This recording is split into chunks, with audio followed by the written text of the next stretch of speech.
संत ज्ञानेश्वरांचं नाव घेता येईल, राम गणेश गडकरींचं नाव घेता येईल, डॉक्टर बाबासाहेब आंबेडकरांचं नाव घेता येईल आणि अशाच पद्धतीनं एक अवतारी पुरुष हे जन्माला आले 100 वर्षापूर्वी आणि आज ते जरी आपल्यामध्ये नसले तरी त्यांनी दिलेला संदेश, त्यांनी दिलेला विचार, त्यांनी त्यांच्या जीवनामध्ये जी घडवलेली क्रांती आहे ते अवतारी पुरुष म्हणजेच हिंदू हृदय सम्राट शिवसेना प्रमुख माननीय बाळासाहेब ठाकरे यांचं हे वर्ष जन्मशताब्दी वर्ष आहे. त्यामुळं आठवणी अनेक आहेत, अनेक प्रसंग असे डोळ्यासमोर आहेत. ते फक्त शब्दामध्ये शब्दबद्ध करता येणार नाहीत. तर शेवटी शिवसेना प्रमुखांना श्रद्धांजली अर्पण करणं आणि त्यांच्या आठवणींना उजाळा देणं हा आजचा दिवस आहे.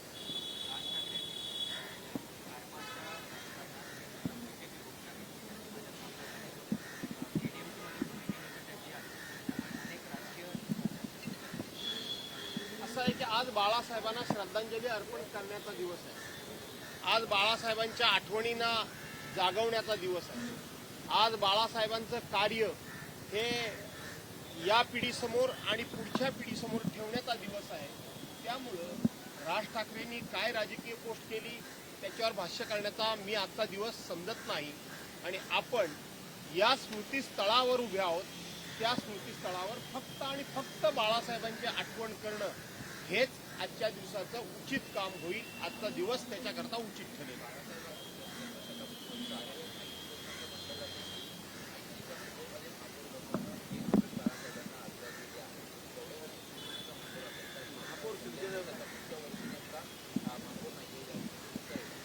खरं तर माझ्या मनामध्ये या विषयात प्रचंड प्रचंड प्रचंड दुःख आहे की यंदाच हे वर्ष बाळासाहेबांच्या जन्मशताब्दीचं वर्ष आहे आणि त्याच वर्षी बाळासाहेबांच्या शिवसेनेचा महापौर हा मुंबई महानगरपालिका असणार नाही याच्यासारखं दुःख नाही. आणि म्हणून मी जे कोणी बाळासाहेबांचे विचार आम्ही पुढे घेऊन जातो म्हणून सांगतात, जे कोणी बाळासाहेबांचे खरे आम्ही वारसदार म्हणून सांगतात, त्या सर्वांना आव्हानवता विनंती करतो की हे बाळासाहेबांचं जन्मशताब्दी वर्ष आहे. इथंच तुमची खरी बाळासाहेबांच्यावर श्रद्धा आहे का? बाळासाहेबांच्यावर तुमचा विश्वास होता का? बाळासाहेबांच्या समोर तुम्ही नतमस्तक होऊ इच्छिता का? बाळासाहेबांना खऱ्या अर्थानं श्रद्धांजली अर्पण करू इच्छिता का? आणि जर करत असाल तर तुम्ही आज उद्धव बाळासाहेब ठाकरेंना सांगितलं पाहिजे. आणि उद्धव बाळासाहेब ठाकरेंना सांगत असता ज्या शिवसेना भाजपाबरोबर एकनाथराव शिंदे आहेत त्या एकनाथराव शिंदेना आव्हानवादा विनंती मी करतो. तुम्ही भारतीय जनता पार्टीला सांगितलं पाहिजे की केंद्रामध्ये आम्ही तुमच्या सरकारला पाठिंबा दिलेला आहे, आम्ही तुमच्याबरोबर राहू. महाराष्ट्रामध्ये आम्ही तुमच्या सरकारला पाठिंबा दिलेला आहे, आम्ही तुमच्याबरोबर राहू.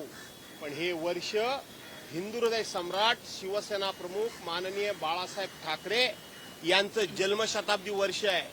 आणि म्हणून आम्ही मुंबईवर हा शिवसेनेचा भगवा झेंडा फडकला पाहिजे आणि बाळासाहेबांचे वारसदार असलेल्या उद्धव बाळासाहेब ठाकरेंच्या म्हणजेच खऱ्या शिवसेनेचा झेंडा फडकला पाहिजे.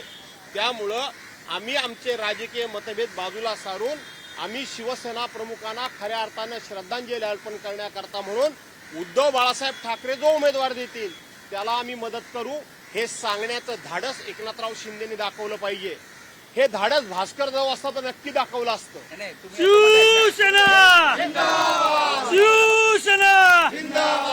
हे दाखवलं पाहिजे धाडस. तुम्ही असं म्हणताय की एकनाथ शिंदेनी पाठिंबा दिला पाहिजे. 100% एकनाथ शिंदेनी तुम्ही तो पाठिंबा घ्याल.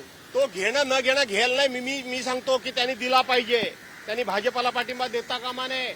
बाळासाहेबांचे तुम्ही खरे वारसदार म्हणून सांगत असाल, बाळासाहेबांच्यामुळे आम्ही घडलो, बाळासाहेबांच्यामुळे आम्ही इथं आलो म्हणून सांगत असाल तर बाळासाहेबांच्या जन्मशताब्दीच्या वर्षाच्या दिवशी तुम्ही तुमचा मान सन्मान गर्व अधिकार अहंकार मान अपमान हा बाजूला सारून पाठिंबा बाळासाहेबांच्या जन्मशताब्दी वर्षी बाळासाहेबांच्या शिवसेनेचा झेंडा फडकवण्याकरता तुम्ही कमीपणा घेतला पाहिजे. आणि असं माझं जाहीर आव्हान मला विनंती असंही आहे. म्हणणं आहे की दोन शिवसेना एकत्र आल्या पाहिजे महापौर निवड करण्यासाठी. महापौर निवड करण्याकरता एकनाथरावांनी उद्धव साहेबांना पाठिंबा दिला पाहिजे. पण त्यात शिंदेचा पण महापौर होऊ शकतो, शिंदेच्या शिवसेनेचा पण महापौर होऊ शकतो. मी पुन्हा सांगतोय की उद्धव बाळासाहेब ठाकरेंचा महापौर करण्याकरता एकनाथ शिंदेनी पाठिंबा दिला पाहिजे. तो एकनाथ शिंदे दातृत्वपणा दाखवतील असं तुम्हाला वाटतंय का? जर बाळासाहेबांना मानत असतील तर एकनाथराव शिंदेना ते दातृत्व दाखवावं लागेल. तर म्हणतायत की बाळासाहेबांची खरी शिवसेना आमची आहे. म्हणूनच सांगतोय, तुम्ही लाख म्हणा, जग काय म्हणतंय. 19 जून 1966 साली शिवसेनेला जन्म कोणी दिला? बाळासाहेब ठाकरेंनी दिला. बाळासाहेबांचे पुत्र कोण? उद्धव बाळासाहेब ठाकरे आहेत.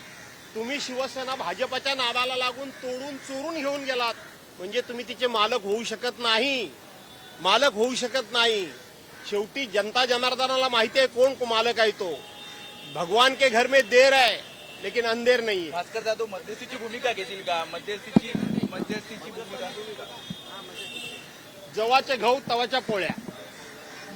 नाही, पण तुम्ही मध्यस्थीची भूमिका घ्याल का? मी सांगितलं ना, जेव्हाचे गहू तेव्हाच्या पोळ्या. बरं, पक्ष प्रमुखांना मान्य असेल का? उद्धव ठाकरेंना मान्य असेल का हे? तुम्ही इच्छा दाखवली, मात्र तुम्ही किंवा संजय राऊत यांच्यासाठी म्हणजे या गोष्टीसाठी, या घडाव्या गोष्टी महापौर शिवसेनेचा बसावा यासाठी पुढाकार घेणार का? शेवटी काही गोष्टी ह्या तुम्हाला सांगून करायच्या नसतात. प्रत्येक गोष्ट हा मीडिया सोडवत नसतो. आम्ही जे घडवायचं असतं ते रोज सकाळी सकाळी उठून अशा मी मागे घेतो, चुकून तोंडातून गेला. आम्ही तुमच्या समोर आमच्या भूमिका मांडायच्या नसतात. आमचे प्रश्न तुम्ही सोडवणार नाहीयेत. काही जण सोडवतात, काही जण ते प्रश्न चिघळवतात, अर्थाचा अनर्थ करून ते प्रश्न अधिक गुंतागुंतीचे करतात. आणि म्हणून ते प्रश्न अक्रॉस द टेबल समोरासमोर बसून सोडवायचे असतात. त्यामुळं माझी भूमिका काय असेल हे मी तुम्हाला नंतर सांगेन. रायगडमध्ये एक उद्धव ठाकरेंना तुम्ही बोलला आहात की असं केलं पाहिजे किंवा असं झालं पाहिजे. असं आहे, मी पक्षाचा प्रवक्ता नाही. प्रवक्तेपेक्षा कमी पण नाही. मी माझं मत मांडलेलं आहे. जाधव साहेब राजकीय प्रश्न आहे. हा चिघळवत आहे प्रश्न. माझ्या गुगलीनं तुम्ही सगळे पत्रकार या ठिकाणी बोल्ड झालेले आहेत. तुमच्याजवळ विचारण्यासारखा प्रश्नच माझ्याकडे नाही. त्यामुळे आता मी थांबतो. नाही, आम्ही प्रश्न विचारतो की तुम्ही उद्धव ठाकरेंना हे बोलणार आहात का? तुमचं मत मांडणार आहात का? असं आहे, मी सांगितलं ना की सगळ्या गोष्टी या तुमच्या समोर सांगायच्या नसतात. योग्य ठिकाणी योग्य गोष्टी मांडणं, योग्य वेळेला योग्य बोलणं, योग्य वेळेला योग्य निर्णय घेणं आणि योग्य वेळेला योग्य कृती करणं ही खऱ्या अर्थानं राजकारणाची गरज आहे. आणि राजकारणातला चाणाक्षपणा असतो. त्यामुळं सही बात सही वक्त जे म्हटलेलं आहे ते काही उगाच म्हटलेलं नाही. त्यामुळं या गोष्टी मी तुमच्याजवळ शेअर करणार नाही. जाधव साहेब एक राजकीय प्रश्न आहे. बाळासाहेब ठाकरेंना, हिंदू हृदय सम्राट माननीय बाळासाहेब ठाकरेंना श्रद्धांजली अर्पण करणं, त्यांच्याबद्दल मला तुम्हाला काही प्रश्न विचारायचे असेल तर विचारा. माझ्या आयुष्यामध्ये हिंदू हृदय सम्राट शिवसेना प्रमुख माननीय बाळासाहेब ठाकरे यांनी ठेवलेला उच्च विचारांचा ठेवा, याची अनेक प्रकारची उदाहरणं, अनेक प्रकारची माहिती, बाळासाहेबांचं व्यक्तिमत्व, बाळासाहेबांची निर्णय क्षमता, बाळासाहेबांच्या मनाचा मोठेपणा. बाळासाहेब हे सांब सदाशिव होते. ते जेवढे एखाद्यावर गरम व्हायचे तेवढे सदासजी थंड होऊन कोणालाही ते माफ करायचे. अशा प्रकारचं एक आगळं वेगळं व्यक्तिमत्व, त्या व्यक्तिमत्वाची आज ही जन्मशताब्दी आहे. त्यामुळं तुम्हाला जे काही जर विचारायचं असेल तर हिंदू हृदय सम्राट शिवसेना प्रमुख मान्य बाळासाहेब ठाकरेंबद्दल विचारा. याच्या पलीकडे मी जाणार नाही. जाधव साहेब, जेव्हा तुम्ही राष्ट्रवादीचे प्रदेशाध्यक्ष होतात आणि शिवसेनेमध्ये आला, जेव्हा तुमचा अप्रोच झाला बाळासाहेबांसोबत, एकंदरीत काय भावना होती त्यांची? म्हणजे शिवसेनेमध्ये प्रवेश करायचा किंवा तुमचा पक्षप्रवेश होतो आहे, तर या अनुषंगाने तुम्ही काय सांगा? असं आहे की मी बाळासाहेबांच्या हयातीमध्येच मला शिवसेना सोडावी लागली. परंतु मी जेव्हा पुन्हा शिवसेनेमध्ये आलो त्यावेळेला बाळासाहेब ठाकरे हयात नव्हते, शिवसेना प्रमुख हयात नव्हते. त्यामुळे परत येतानाच्या काय भावना होत्या हे आत्ता सांगणं म्हणजे ते हयातच नव्हते. परंतु एक मात्र सांगतो की मी मंत्री झाल्यानंतर शिवसेना प्रमुखांना परमोच्च आनंद झाला होता. आणि त्यानंतर शिवसेना प्रमुख मला वरच्यावर फोन करत असत, आम्ही बोलत असू. काही त्यांनी मला कामं सांगितलेली होती, त्यांची वैयक्तिक काहीच नाही, मी एवढा काही मोठा माणूस नाही. परंतु एक गोष्ट मात्र त्यांच्या बोलण्यातनं जाणवली होती की आम्ही तुझ्यावर अन्याय केला, अशा पद्धतीचा शब्दप्रयोग त्यांनी एकदा केला होता. परंतु मी ज्या वेळेला पुन्हा शिवसेनेमध्ये आलो त्यावेळेला शिवसेना प्रमुख हयात नव्हते, ही वस्तुस्थिती आहे. शिवसेना प्रमुख हिंदुत्व सम्राट बाळासाहेब